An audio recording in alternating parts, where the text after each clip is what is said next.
Ito nga pala yung isang tab na i-repair natin. Kasi sayang din naman. Yan. Dahil nabasag, naglilik. Yan, i-repair natin yan. Mahaba yung pag-repair. At dito siya nakalagay. Ito. Yan.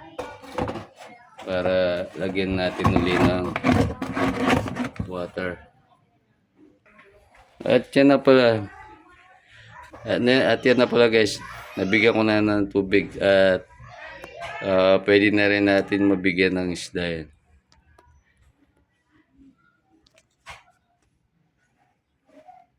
Kasi yung pinagamitan natin tubig ay stock water na yan. Kaya pwede natin i-transfer ang gusto nating ilagay dyan.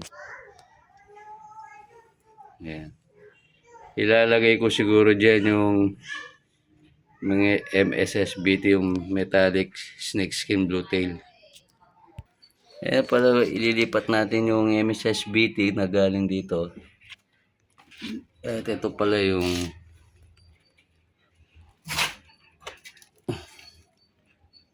ayan ang mga MSSBT. Mga jupi size pa yan.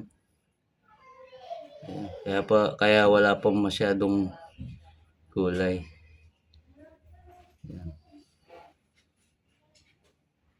Ililipat natin dun sa na-repair nating tab.